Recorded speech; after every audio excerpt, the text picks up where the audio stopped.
Good afternoon or morning, depending on where you're joining from. My name is Lynn Shaw. I'm with the Association of American Medical Colleges, and we're really excited to be hosting today's webinar. I will turn it over to Dr. Megan, and thank you again all for joining. All right, thank you, Lynn.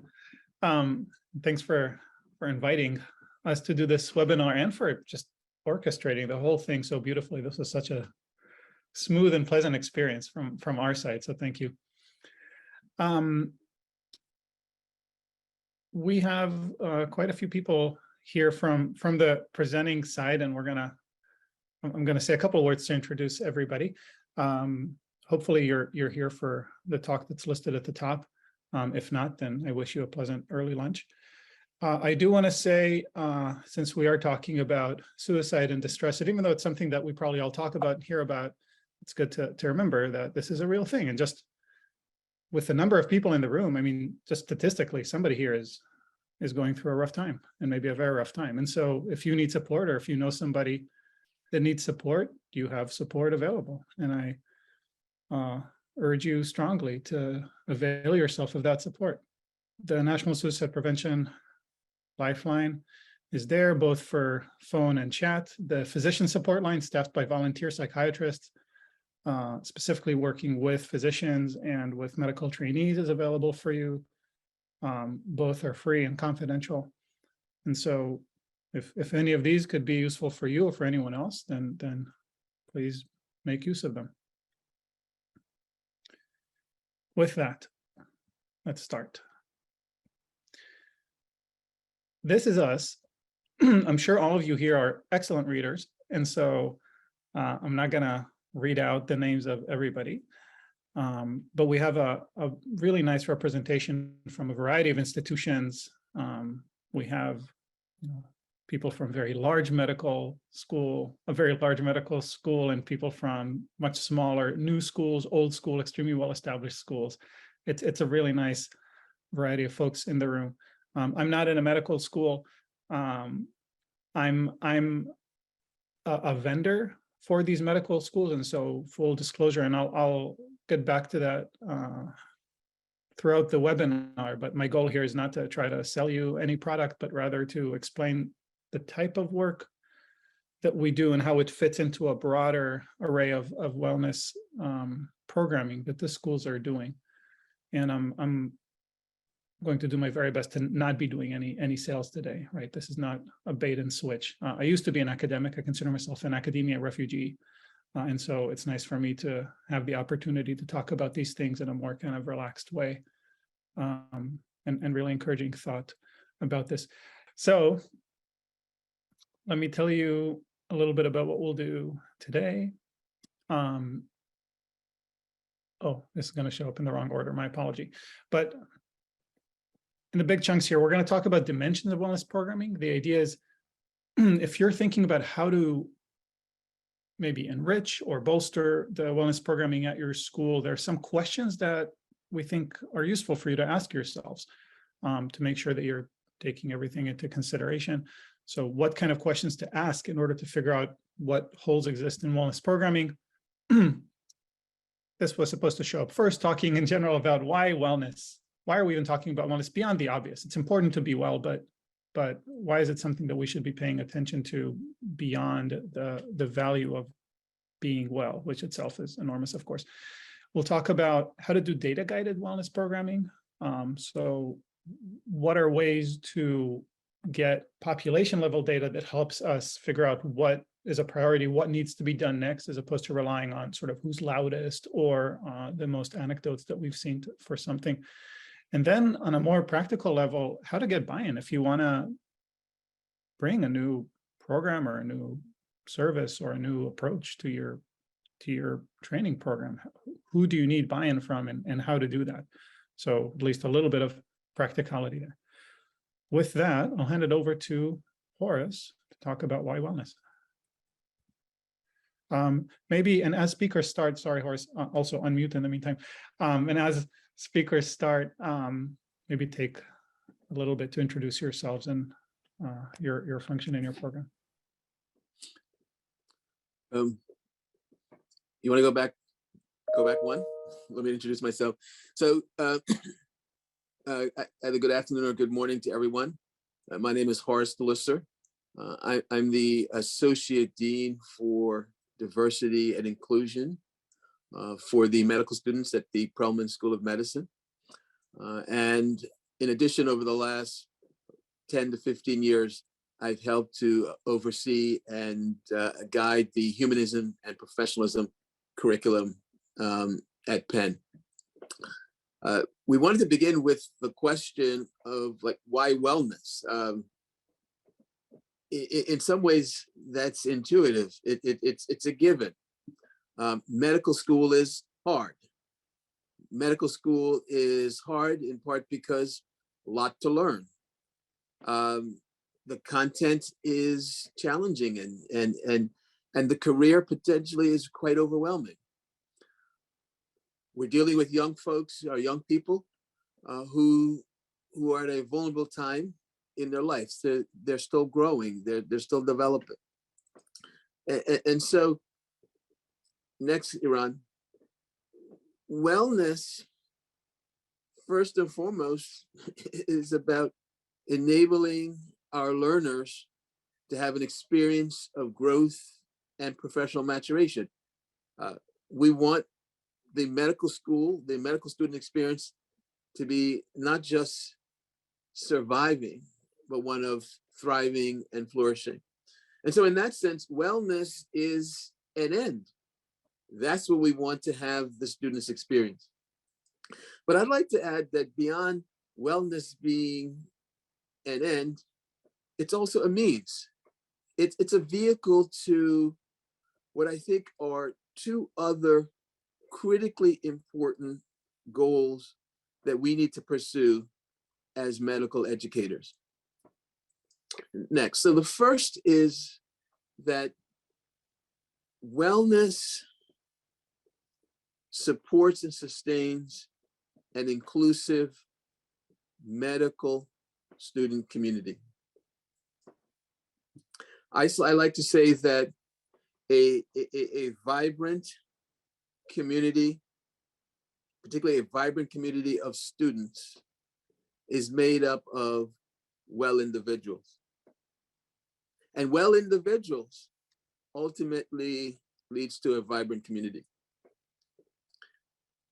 You will not be able to get the level of cohesion and connection among your learners if the learners themselves individually are struggling with their own well-being, if they're struggling with their own emotional distress, if they're dealing with issues of isolation and disenchantment. You will never be able to get to that level of cohesion and connection and wholeness if the individuals within that community are themselves struggling. And as someone who focuses on diversity, equity, and inclusion, I see emotional wellness as one of those cornerstone efforts that gets us to that larger community with a sense of belonging and safety and connection.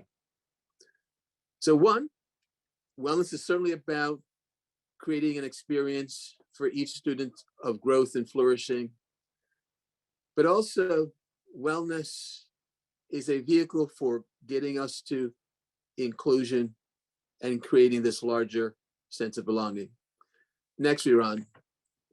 But the wellness program that we provide also is about the professionalism and the identity formation of our students.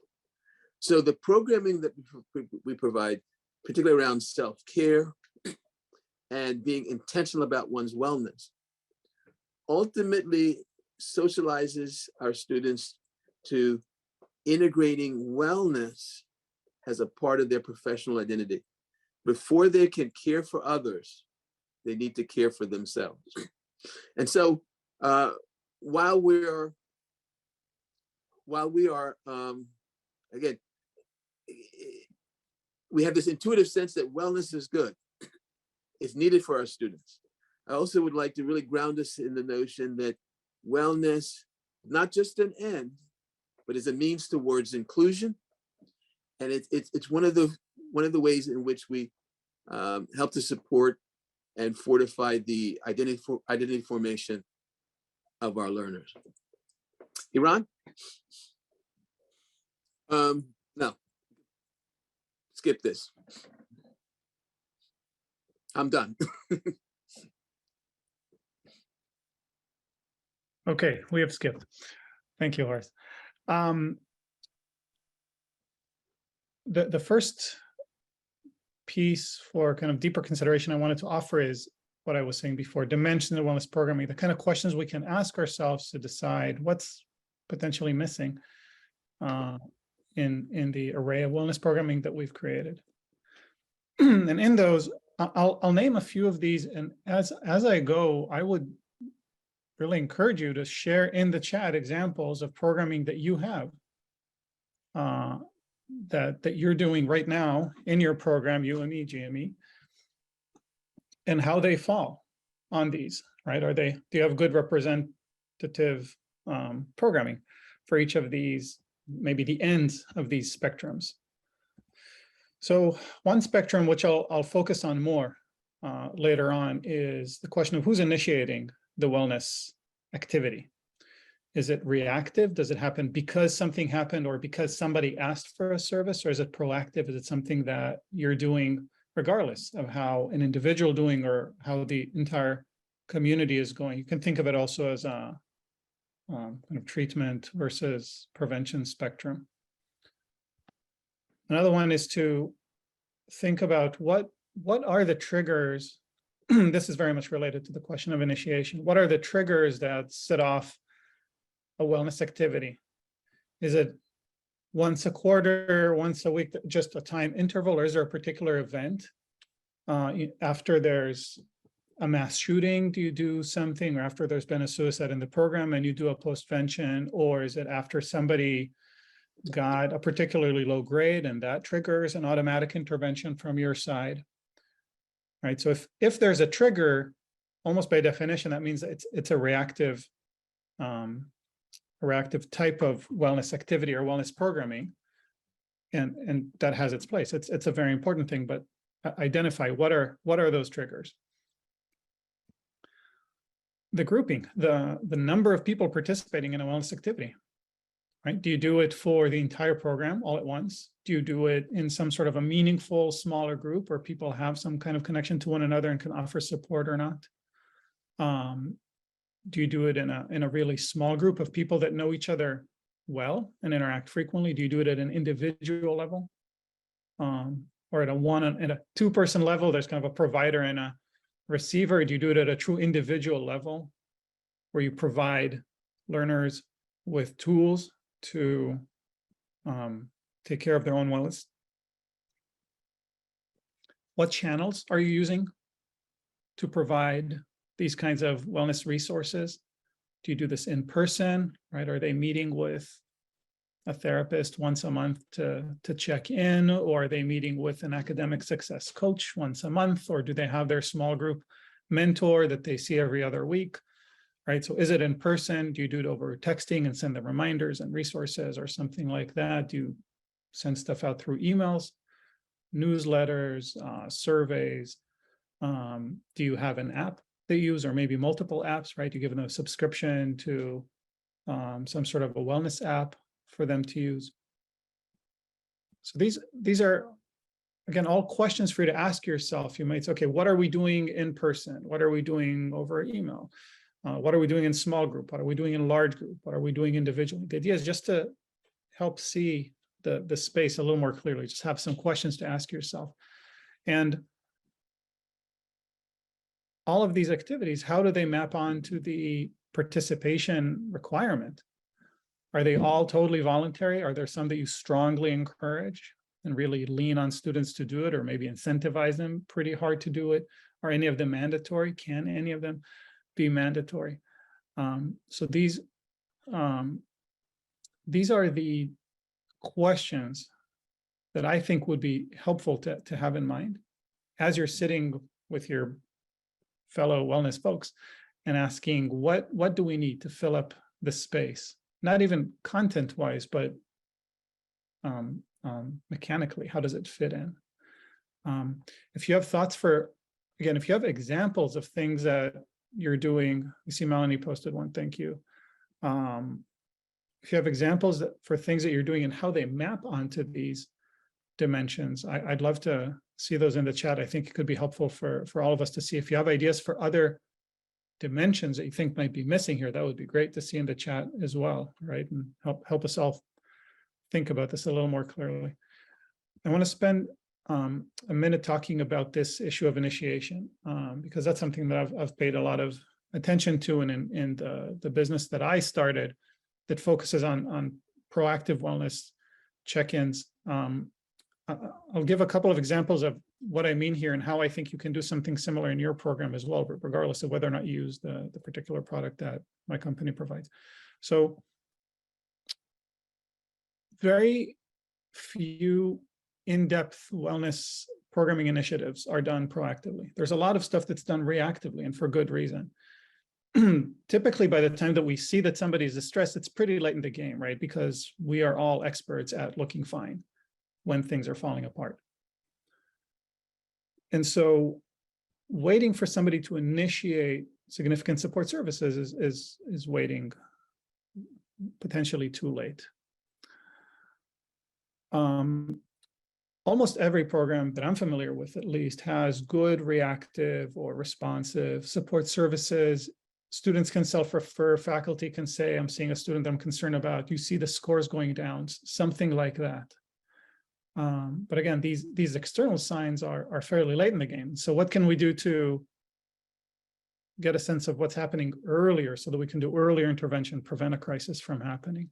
And one thing that I would like to encourage you strongly to do, or to consider at least, is doing regular check-ins as specifically and as individually as you can. And there are many, many mechanisms that you could use to do this, right? But by asking people regularly, how is it going? And maybe in a more specific way, how is school going? How's your mood been? How are friendships going? And picking and selecting the wellness domains that you think might be a cause for distress and checking in proactively with people about this. You can identify distress much earlier and intervene earlier and prevent crisis very effectively. The problem, of course, is that while you may be able to do this at home, around the dinner table with the people that you really care about above all else, when you have anywhere from a few dozen to a few hundred students that you're responsible for, then how do you check in with everybody? That becomes a challenge. There are a few factors to consider here as you implement a system, of course, and I'll blow through this because you're all familiar with those, but right, what's the cost of implementing a system like that? What's the administrative burden? How much work is it going to create for you and for other people? How regularly and consistently can we do these kinds of check-ins? How much work needs to be put into maintaining whatever system we create? Do we need to re-up training and or re-up some technological system? Excuse me. On the positive side, when we do regular check-ins, we're building really good habits in our system, right? We're teaching people to monitor their own wellness just out of habit because they're getting asked about it often, and maybe monitoring other people's wellness if there's a buddy system, for example. Right? That's a good habit. And of course, the holy general grail of prevention. And the direction that I took this to is to institute automated wellness check-ins. There are many other solutions that are possible as well. Like I said, like a buddy system, for example, or if you have small learning groups, to make sure that a part of the opening ritual can be like the check-ins, right? Kind of like opening circle, closing circle that they're doing in some of the more enlightened K-12 forums. The way that we do it with early alert, and again, this is a system, I'll be very honest, you can build something very similar to this on your own, right? You just take like some talented and tech-inclined students and you can build something approximating this. But we have a system that just sends a text message to every single student in a school saying, how are you? And if the students are not doing so well, the system will suggest resources. And the resources can be as simple as go talk to the Dean of Student Affairs. We'll refer you to other things. Again, if you're building something on your own, it doesn't need to be super complex. We do it super complex, right? So we'll refer them to the right thing for financial advice or financial concerns and the right thing for academic concerns and whatever. But if you just bring them to the right person at your system, enormous benefit from doing that early. If they're really crashing pretty fast, you want to get a heads up notification so it's not in their hands, but rather you can reach out to the student. And ideally, and we'll get to this later, you get some sort of a dashboard as a result that shows you population health for the whole student body. I put a little demo link here. This is if you want to see like an example of a check-in, how to do it, right? You can just point your camera at the screen and it'll grab this and it'll just send you a check-in. It's very simple. It's just a, hi, Kim, how's your, how satisfied are you with your sleep over the past week? 0 to 10. It can be as simple as that. Flowchart that we use, and again, you can use too. Every week we say, is there a problem with this wellness domain? You decide which wellness domains you think are important. We use the SAMHSA 8 dimensions of wellness framework, and we just rotate through the different domains. If they say no problem, great, you're done. The week is over. If they say there is a problem, provide a referral. Say, go see Eva, go see DeCarla. Follow up, see if they used the resources, and if they did, how well did it go? Susie Templar, I just saw you. If there's a concern based on the information you're receiving from the students, then of course you want to be notifying somebody that can reach out to the student. And that's it. That's the whole flowchart of the system. So now you can build a competing business, and I welcome you into my life. So all this was to give you a sense of, both the importance, in my opinion, of proactive wellness specific, because I think that often gets neglected, and really the relative ease of creating a system of regular check-ins and some kind of responsiveness to whatever people say. And even if this, and even if this system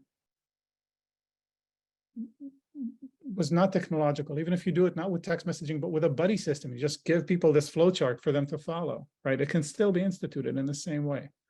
So that's one of my big pleas for today is think about instituting some kind of a proactive wellness check-in system.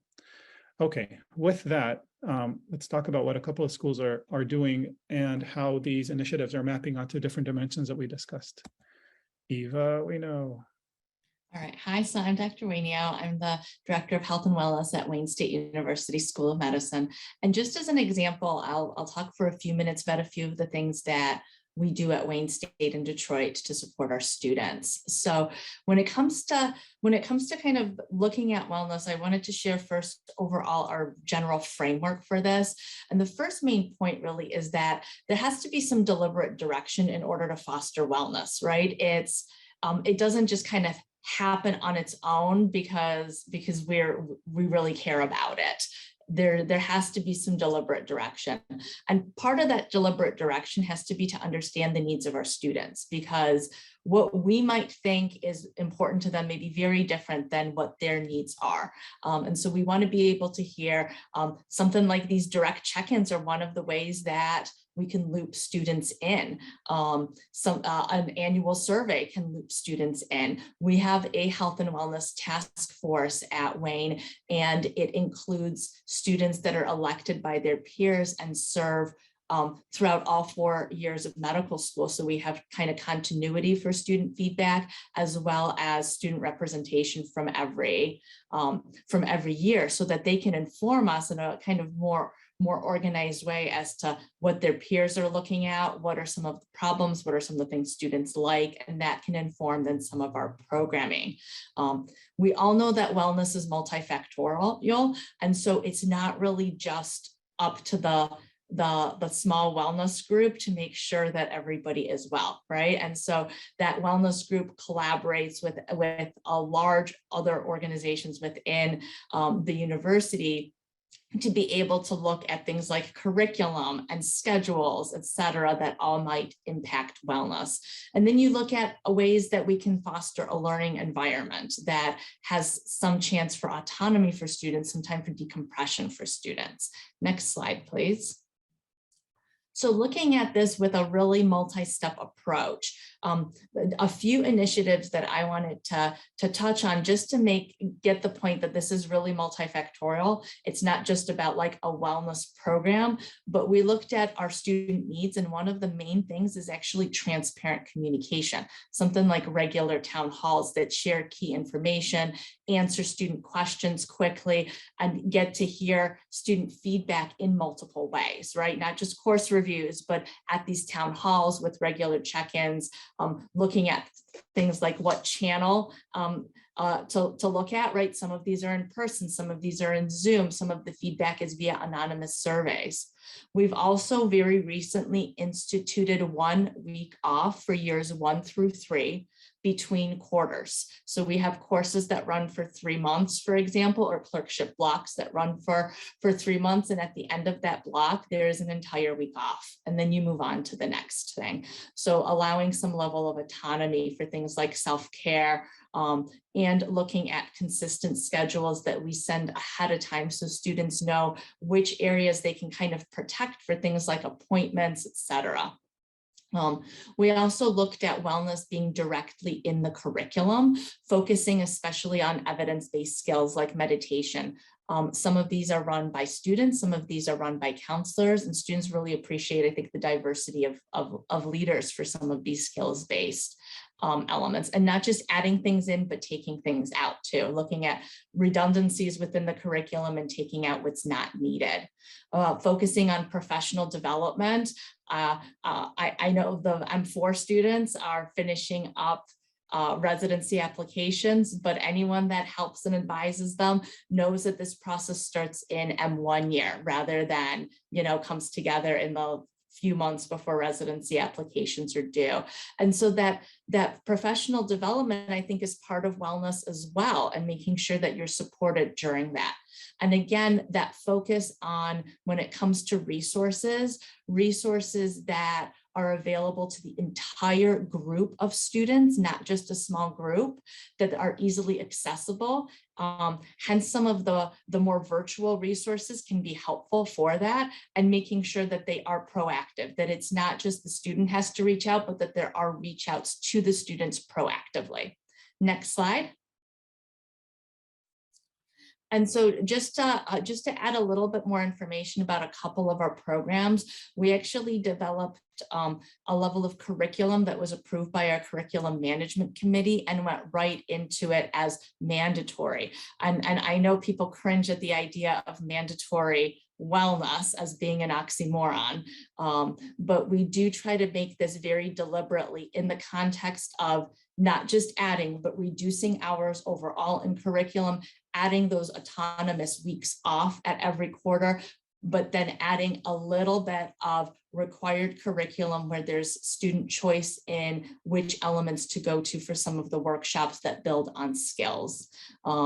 We have, in the last few years, we've enhanced resources, and this is where we've been one of the schools that implemented that early alert system that our students have been quite happy with, as well as my MD platform and the Wellbeing Index tool. That the benefit is that the entire student body has access to these, and it's kind of at the tip of your fingers for whenever you choose to use it.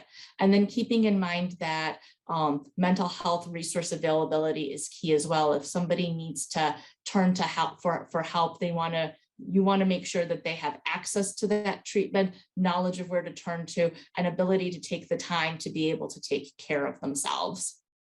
And finally, I think we got to be flexible. It's one thing that the pandemic, I think, has taught us, among many, many other lessons, is that we have to have programs that if there's a big switch, that we can actually be flexible and change things. So for example, we've had pet therapy as one of these optional things for years of like, this adorable dog comes in, right?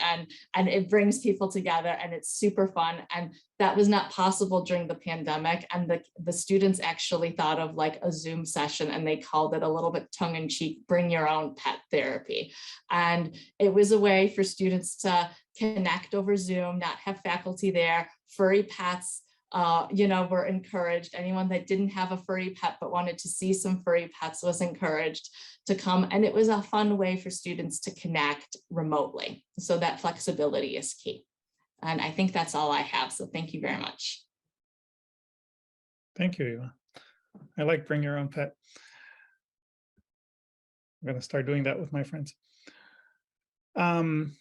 Okay, these are examples, I think, of a pretty comprehensive wellness program, and you can see how there are lots of different elements there and how it maps onto the different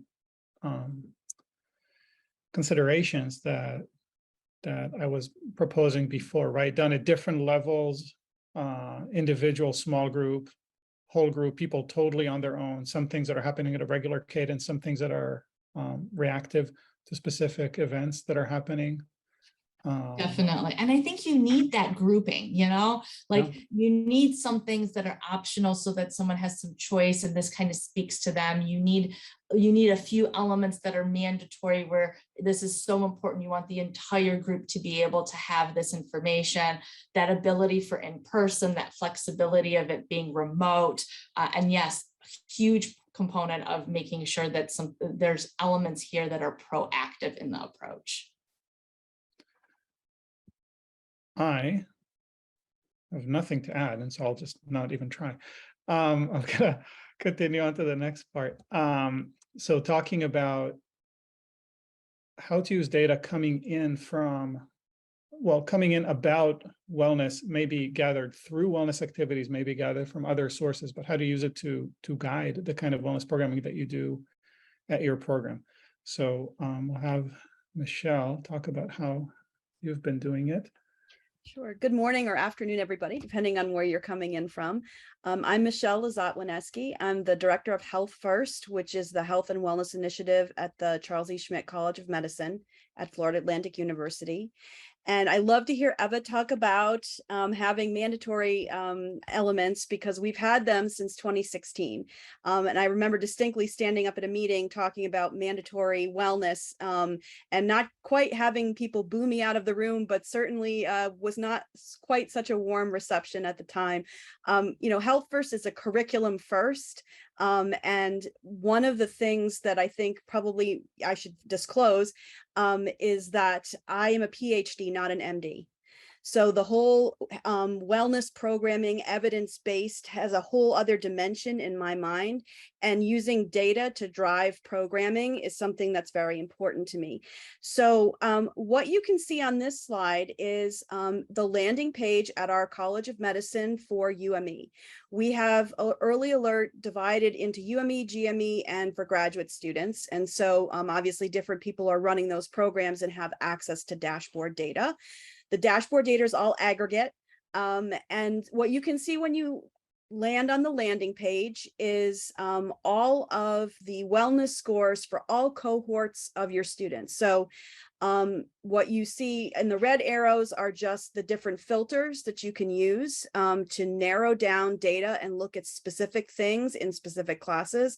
For example, for us, if it was March, I'd want to see how the M2s were doing as they prepared for the step 1 exam, particularly last year, which was oh so fun for all of us. Other things that you might want to check on are, by ethnicity. Are the same stressors affecting our non-white students as our white students? There's all sorts of questions that you can ask. So if we dig down a little bit deeper, and we say, okay, these are all of our students across all of our cohorts, and this is the percentage of those students that are distressed. At the very top, you see 20%. I don't like it when 20% of our cohorts are distressed. So again, that's a cause for looking a little bit deeper. So if I could have the next slide, please. So what I've done for you here is just give you an example. This is, I've selected dates for the very beginning of medical school for the current incoming class, the class of 2026. And I've said, okay, I want this particular cohort. So you can see it lists there what the cohort is. And then you can see that there's nothing before the 1st of August, and that's because that's when they started. And as part of orientation, we introduce all of our proactive programming. Early alert is one piece of our proactive programming, but we also have, let's talk about wellness counseling sessions. We have, puppy therapy and art therapy, meditation sessions, all of those things that we've heard about from other groups, which I think are really important. And you can see that over the last month and a half or so, things are looked okay for wellness. But you'll notice if you look at the distressed responses in the bottom, there on August 22nd, 10% of the class was pretty distressed.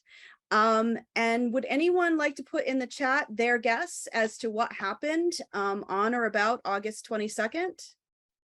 I would love to hear what you all think. Yes, indeed, Dana, right on. So that's when their first assessments were, their first major assessments, I should say. They have gross anatomy quizzes every week.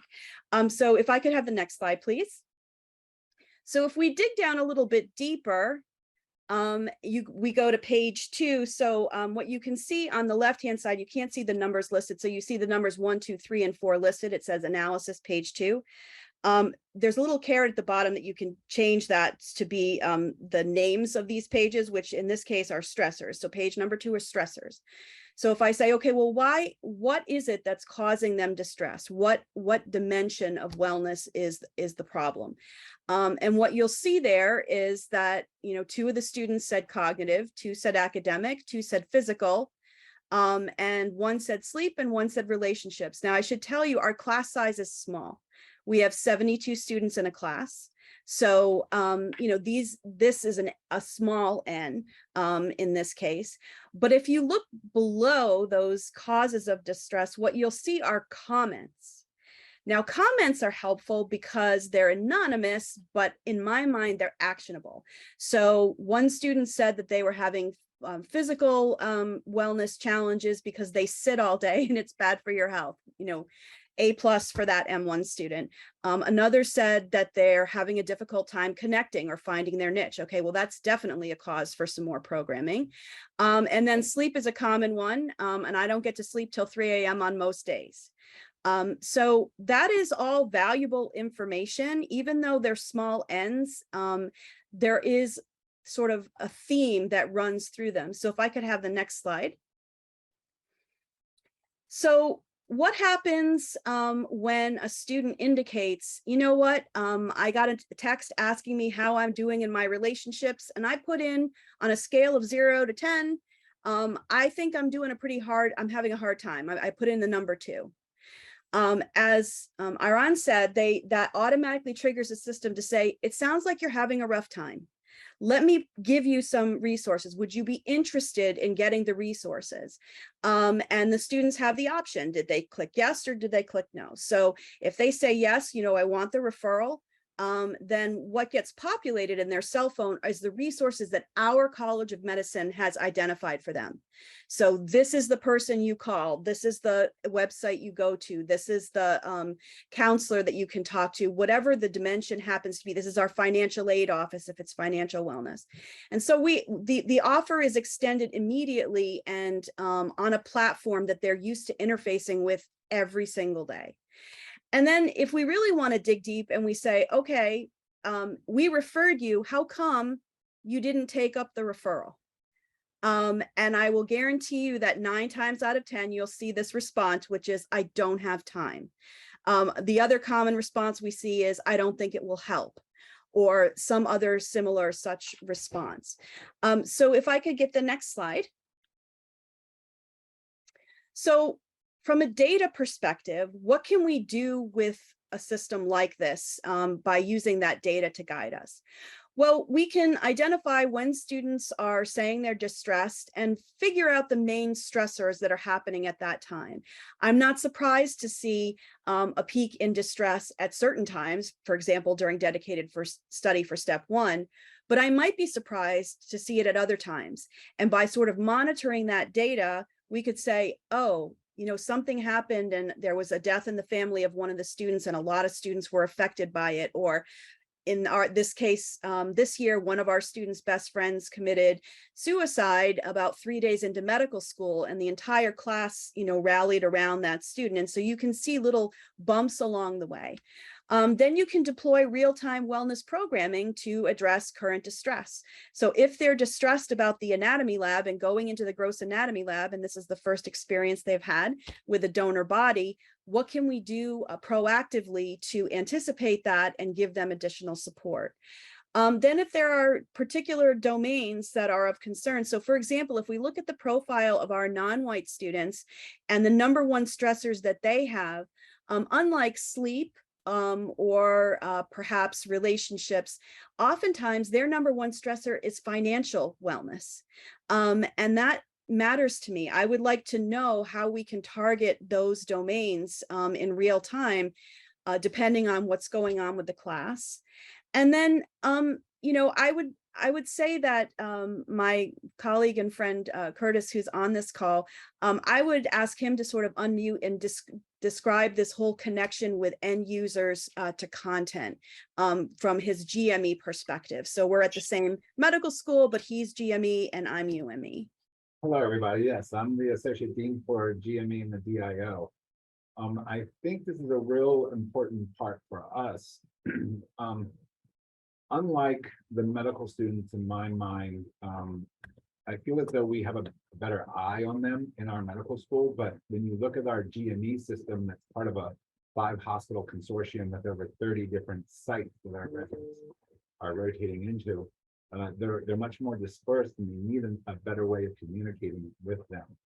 The one thing that we recognized really early on was that, you know, texting is the main form of communication that our residents use, and that's not uncommon. In fact, studies have shown texting is the main form of communication around the world. And so this was a really good choice for us to be able to have that texting, because it starts to be part of just their normal way of communicating. It's not something that's intrusive. It's just another form, or it's just another friend that they start to get to know through the texting system. And so it has helped a lot. I will add probably one other thing, which we have had in the GME sector, where we've received the call from Early Alert that they are very concerned about individual. And I think this has really helped us in literally just reaching out to the resident and letting them know that somebody was here if they really would need it. We've not had, thankfully, anybody that seriously was considering suicide, but they were very distressed. And I think most of the time what we've seen, many of those are our interns in the first couple months of becoming a physician and dealing with that. And so letting them know that someone's just there for them. At our orientation, I give my cell phone number out to all of our residents and fellows and say, if you're in any kind of problem for any reason, feel free to call me at any time. One caveat, don't call me at 4 in the morning because you need a ride home from a party. But other than that, I'm always there for them. And so I think this has really reinforced that there's somebody here, even though you're new to this part of the country, you came from the West Coast and you have no friends, no family, and the demands of being a young physician are quite challenging at times. And just to put numbers on that, if we look at the numbers of students who we've gotten referrals for, there have been 13 UME, so 13 medical students, and 4 residents, at least, that we've been notified about. And most of the time, they're actually grateful, as Curtis mentioned, that somebody recognizes that they might need a little bit of extra help. But Curtis will tell you that he proactively heard from one of their residents. He was about to approach that resident, having gotten this phone call, and the resident approached him and said, just so you know, I hit a 2 by mistake, and so I'm fine, don't worry about me, everything's fine. And sort of that mitigated that conversation. But we are finding it very helpful, and it makes us feel proactive to be able to interact with our students and residents this way. So next slide. There we go. Thank you. Thank you, Michelle. Thank you, Curtis. Before we do this, I'm gonna hide this again. Before we do this, I wanted to ask people in the session, we have kind of a choose your own adventure decision here in terms of how much time to allocate to a Q&A with the panel, which I imagine being likely the most helpful thing, just to, you know, exert some pressure here, or to give you time to essentially play with a demo dashboard just to see, again, what would it feel like to be trying to do wellness programming based on data that you see, doing the kind of work that Michelle was showing you. So what would be, I think, the most direct way to check actually is just if you have questions for the panel, right, from everything that we've been talking about so far, just start putting them in the chat. And when we get to the Q&A portion, we'll just pull the questions from there. And if there are no questions in the chat, then we'll know that we have more time to do the data treasure hunt. Okay, so I strongly encourage you to put questions that you have in the chat so that then we allocate more time to it. With that, continuing on to Kathy. Awesome. So I am Kathy Polly. I'm with the Kerkorian School of Medicine at the University of Nevada, Las Vegas, and I have been here for a little bit over a year. And I love everything that Michelle just said because it really ties directly into what I wanted to talk about, and that is how do we use that data that we see? So when we look at that dashboard, what is it that we do with it? And I wanted to add, I think one of the favorite things that Aren said was doing specific questions when you're checking in with the students, because so often when we see a student, you know, how are you doing? How, you know, they're really, really general questions. And so drilling down into those more specific questions about how have you been sleeping, or have you been finding adequate time to move your body? To really ask them those specific questions, it's harder for them to give you that typical answer of I'm fine. And so as we look at our data, and we also are a fairly small school community, we've got about 60 students per class. But as we look at our dashboard, we're able to find those areas that we're seeing a lot of stress from students, or a lot of areas of concern. And so this was taken from last spring. So no surprise that, you know, almost a year into medical school, students were starting to feel that sleep was an issue. And so what I did is, in our monthly newsletter, we put out a little, you know, blurb about, you know, letting them know that, hey, we are looking at that dashboard, because I think it's important that students know that when they're responding, that we are doing something with that data. And, you know, giving them some hints about sleep. And then I did a little contest with them, and I just asked students to send me a screenshot of just their check-in, not their response, because of course that would be, you know, I didn't want them to feel like I was prying into anything. And then what I did is I got the first 5 that responded, and I ended up with about 13 people that responded. The first 5 that responded, I gave them like a lavender sleep spray that they could put on their pillow. And so something kind of connected to that sleep. And then of course, we also use that data to, you know, really talk to our students about things that we're seeing. We are fortunate that with a smaller community, myself and Dr. Wiseman, who are also on this call, we have a pretty good relationship with most of our students. And so we have those opportunities to really chat with them one-on-one. And thank you, Michelle. It was a really, really popular one, the sleep spray. But we do have those opportunities to really find out how they are doing, and to have those conversations with them about what we can be doing on our end as the well-being team, and things that we can be supporting them with. So Dr. Wiseman, is there anything that you want to add as far as what we do with data? Sorry, I'm totally putting you on the spot. No, awesome job. I just wanted to say Kathy's use of contests has been really helpful in encouraging our students. So she has loads of wonderful ideas. Thank you. All right. Thanks, Aaron. Thank you, Kathy. Okay, so far I'm not seeing a deluge of questions. I saw one question, which we'll remember and answer. So I think this means we might be doing a little bit of treasure hunting. So using data, and again, data you can get from all kinds of places. It's just, I think it is helpful to have a combination of quantitative and qualitative. Typically, we have easy access to anecdotal qualitative data. Adding the quantitative piece can really be a game changer in terms of our ability to do responsive wellness programming. So tailoring the kind of outreach that we do, saying we know that the biggest stressor is X, and therefore here are resources we want to remind you of. Identifying barriers to access, right? If resources are not available at a time when students are available, or at the time when the students need the resources, that's an issue. And so knowing what the barriers are helps you make the resources more accessible. You might have great resources, right? And it's just about making a tweak so that the learners are better able to reach them. Assessing interventions, this is not something that came up here really, but if you're rolling out interventions and you're keeping good track of wellness, then this is a good way to check essentially your return on investment, right? Is it worth it to put these resources into the interventions that you're rolling out? Are they helping? Normalizing conversations about wellness, the newsletter that Kathy showed was a great example, right? Just saying like, here's an issue that we're all facing. This is all of us. Let's talk about this and where it's coming Good from. morning. I didn't even hear my phone go off.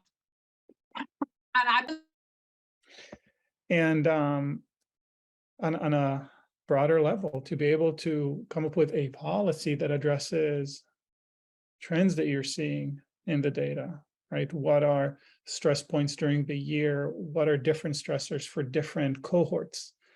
All right, the interns versus the fellows, the M1s versus the preclinical versus the clinical, and so on. Okay, so here's what I wanted to suggest. If you're up for it, maybe we'll just for five minutes or so. We're going to open up breakout rooms in a minute, and in those breakout rooms, you'll have 3-4 of your colleagues, something like that, in there. And I'll send out this information also once you're in the breakout rooms. But the idea is that you'll load up a demo dashboard. You can pull up either a UME dashboard or a GME dashboard, and just start looking for some answers and think, if these were real in your school, what would you be doing about this? How would you be addressing this programmatically within your school? So we'll open up the breakout rooms. We'll do this just for a few minutes if you want to kind of poke around. You know what? Actually, I apologize. I'm looking at the time right now, and I think we ended up arriving here a little bit late. I'm going to do something a little bit different instead. Yeah, and I see that a lot of people are kind of ending at the hour. So I'm going to put the URL for these dashboards in the chat so that you can just distract yourself, I guess, while we're talking. But you can look at them and get a sense of what it's like to play around. And again, the dashboards, these are things, there's a level of sophistication for which you might need to go outside your school, but you can certainly build good dashboards internally by running regular surveys that are very minimal. I strongly recommend to go shallow rather than go deep when you're surveying, right? Frequent shallow surveys will get you a lot of information, whereas infrequent, in-depth surveys will get you essentially no information, right? So go shallow and go frequent and start putting a dashboard for yourself. A dashboard is a fancy word. It can be a spreadsheet, right? And then you can start looking at the numbers and graphing it. And start answering questions like these that I think are very, very important, right? What we're seeing across schools, what we're seeing kind of from our viewpoint from across schools, for example, is exactly like, I think Michelle was saying this, right? That for non-white students, for white students, top concerns in med school, UME, are sleep, followed by academic concerns. And I don't remember what the third one is. But for non-white students, physical health and financial concerns rise to the top 3, like a totally different set of issues that they're dealing with. And so these are things that I think can be enormously helpful to know, and you can know just by surveying frequently and shallowly.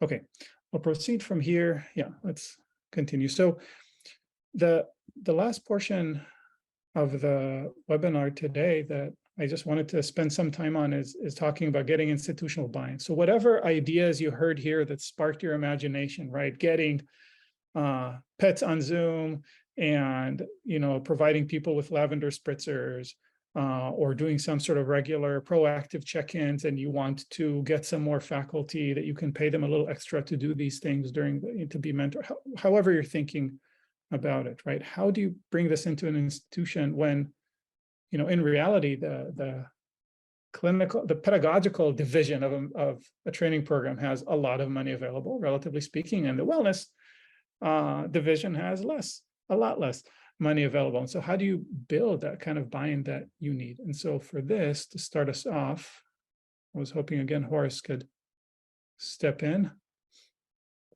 and tell us his thoughts. Really hoping Horace is still here, though. I'm here. There you are. Okay. Well, the thought I wanted to share in terms of kind of the road to wellness and building in buy-in is, I think, being able to frame the effort, as I said before initially, in terms of promoting student wellness. Number one, it's about building community. It's also about professional identity formation. I think those are very key things to emphasize. I think also being able to actually leverage existing programs and activities that may not necessarily fall explicitly under the wellness domain, but seeing them also as wellness, So in particular,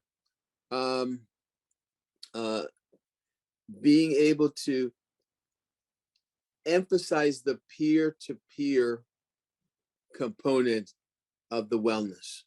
So being able to leverage what we call learning teams, where you have your small group learning for either case-based discussion or problem-based learning. We have our doctoring groups, which deal with the humanism, professionalism, and the identity formation. We have houses where you have vertical integration, so to speak, of the different classes. And then you have the cultural affinity groups. And so I think it's important to be able to see wellness as not just this very kind of pigeonholed, compartmentalized endeavor, but as this much broader effort, and particularly thinking about how you can tie the various student groups and student entities, bringing them together so that they can be also seen as part of the peer-to-peer support. So I think that's what I would share at this moment, Rod. Okay, thank you. In that case, I think I will turn to the rest of the presenters and actually ask, would you like to share some thoughts on any of these or all of these points about getting buy-in internally? I mean, I would say, I think it's interesting if you look at the AAMC data regarding, how much different schools are spending on well-being and how much is available and where that money comes from and all of those things. It is really challenging to get those dollars. We're heavy into philanthropy because, we're a smaller school with fewer resources than large programs. But I think that the challenge is always to convince the administrative powers that be that by investing a small amount, relatively speaking, into wellness, the payout from that is much higher. And the people who you're pitching that to are numbers people, right? So what they want to see is they want the proof, they want the data, they want to know that if they make this investment, they are indeed going to see some sort of return, qualitatively and quantitatively. So I think that one of the challenges that at least I've had is making sure that the budgets stay at a reasonable level, and we get the funding that we need. And a good way to do that is to show the data that indicate that by a small investment with proactive, preventative kind of programming at the front end, they'll end up with fewer issues, problems, and a healthier student, faculty, and staff at the back end. I wanted to second that. I agree with that, that I think the data is really important, demonstrating that there's an evidence base to it. And also letting them know that throughout the programming, there's the opportunity for more data, right? That not only is this evidence-based at other places, but through an anonymous way, you're able to, such as with the dashboard, be able to get like a pulse of what the class is doing throughout is key. That's great data. I mean, I think as professionals, we all like the data. But the other thing I would add is I do think it's important to have students in these meetings with administrators, because then you're also demonstrating like it's an idea that students were included in, and you already have the buy-in of the student body who, in order for this to work, would be a participant in it, right? But if you have the buy-in from the student leaders, I think that is a helpful piece in these stakeholder meetings. Yeah, I would just second that as a very important part of the kind of getting buy-in, being able to get the students on board, in some ways harnessing some of their energy and enthusiasm behind initiatives, also utilizing their energy to kind of keep things going in terms of sustainability. I think also thinking about stakeholders such as parents and other significant others. And I know Iran didn't touch on this, but my MD2B is another platform for creating this larger community of support. The school and the educators do that. You've got the near peer component. And I think bringing in family, parents, and significant others into that network of support, I think can be very helpful, again, in creating that overall sense of momentum towards wellness. I agree. I want to add on to what Dr. DeLisser is saying. I'm DeCarla Albright. I work with Dr. DeLisser as the Associate Dean for Student Affairs and Wellness at the Perelman School of Medicine.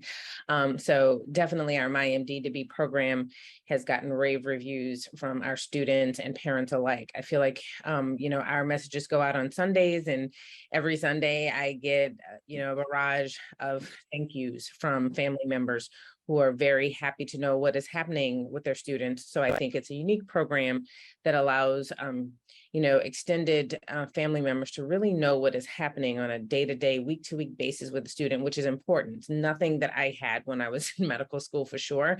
And it does help families really understand and maybe approach the students with the appropriate level of questioning, care, insight, and understanding, which I think is incredible. But also in terms of stakeholders, I think you not only need to look at the students that are within your organizations that are, participating like on my wellness committee and really, moving the agenda and coming up with innovative ideas that are student-centric. But I find when I do my admissions work that a lot of the students actually coming in, from their undergraduate spaces or maybe from their corporate spaces and coming back to medical school have had other wellness experiences. So they are inquiring, they are leaning on what are you doing to address this while I am training? How is this going to continue? Because this is what I'm used to. So I think we're going to see that, as we continue to get newer cohorts of students, they're going to be used to having this programming in their baseline lives. And it's going to be something that they're going to push. So I would actually pay attention to the people that are looking to join your universities and see what they're saying as well. That's an excellent point. And I would say that as someone who gives presentations at every interview day, every admissions day, one of the presentations that they ask for is the health and wellness and student success piece. And it used to be, it felt token in some ways, like, this is what we're doing and I'm so excited about it and I'm trying to convince you to be excited about it. But now they're like nailing me to the wall with, well, what about this and what about that and what about the other?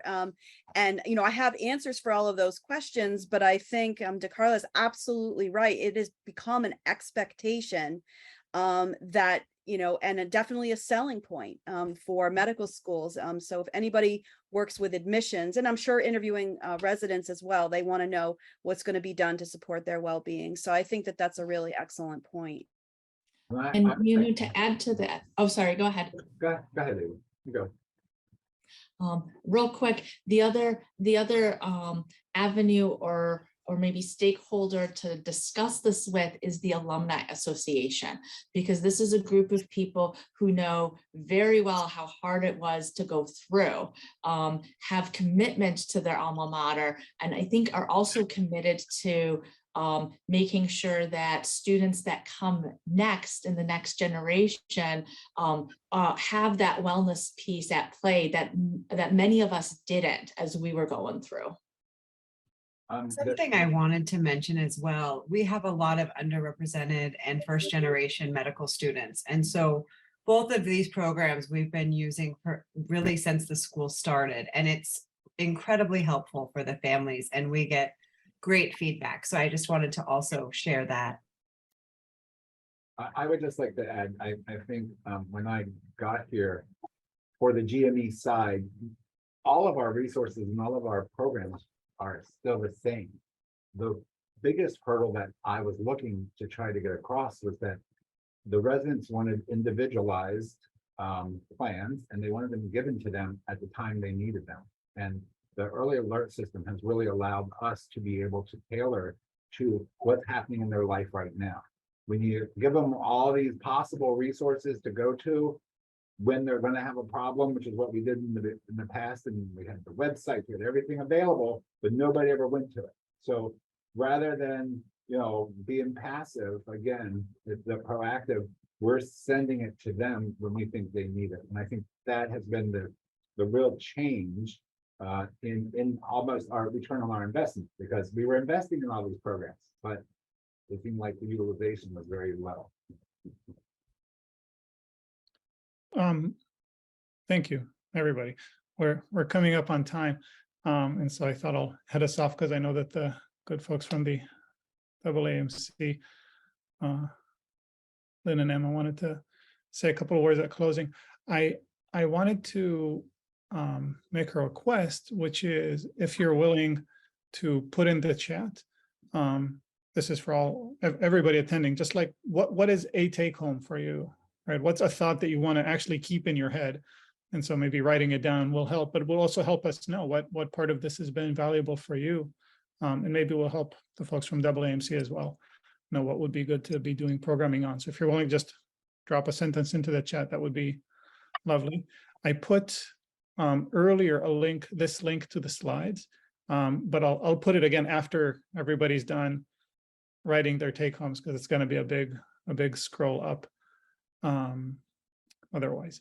Okay, and then from my part, I just wanted to say thank you very much for coming and staying. A lot of people left at the hour because I guess that's how we schedule our lives, but a lot of people stayed too.